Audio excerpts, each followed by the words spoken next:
42 days, no weed after smoking 24/7 for the last 15 years. If you've been following along on this journey, you know that the Lord has been convicting me to put down marijuana use since I was baptized on October 20th of 2024. Okay, that was almost 18 months ago. Now, in that 18 months, what has happened is I've tried to quit weed probably 6 or 7 times. And the longest I ever made it was 7 days. Actually, I think I made it 8 days one time. Now, giving up cocaine, giving up booze, giving up sex, giving up watching pornography, giving up secular music, giving up secular TV shows, like giving all that up, like literally was no problem at all. Now, I was just ready. The Lord had told me it was time to give it up, and I gave it up. But something about the weed I just could not kick.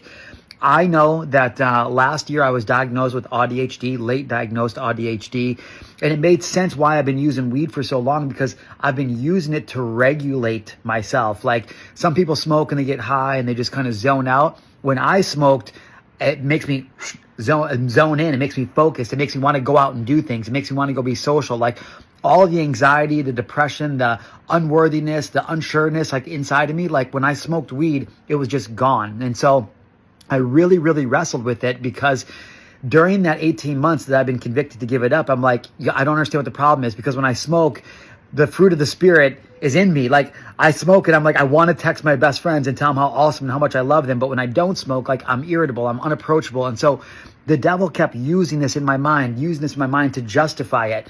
Now, again, if you've been following this journey, you know the first 12 days of giving this up. So on April 20th, on 4/20, the Lord finally arrested my taste for marijuana from me, and he snatched it out of my body. I've been praying and praying. Even when I was smoking, I was praying, crying out to the Lord, please, Father, just take this from me. The first 12 days were super, super easy. The next 20 days were pretty rough, and I almost fell off a couple of times. But the last 10 days, man, were absolutely unbearable, because I'd gotten to the point where I gave everything up, but I didn't have anything to replace it with. Not the habits. I'm not talking about that. A purpose in my life. I didn't have a purpose in my life anymore. Everything that I had done in the flesh and everything I had done before this, my business, my body, my purpose, it was all aligned with the world, with flesh. But now that he took the marijuana from me, I couldn't figure out where I was going, where I was heading. And I've been floundering and struggling to the point where like I didn't even have the will to live anymore. But I hung in the pocket. I stayed obedient. I didn't go back to the weed. And I'm telling you guys, and this is almost like too comical, on day 40, which was just 2 days ago, he finally revealed to me what my next step is. And it's as clear as day. And I could not be more excited and more happy. And so I just wanted to share this quick message to remind you, brother or sister, if you are in the throes of it right now, keep going. Because once you reach a certain point, he's going to make it all very, very clear.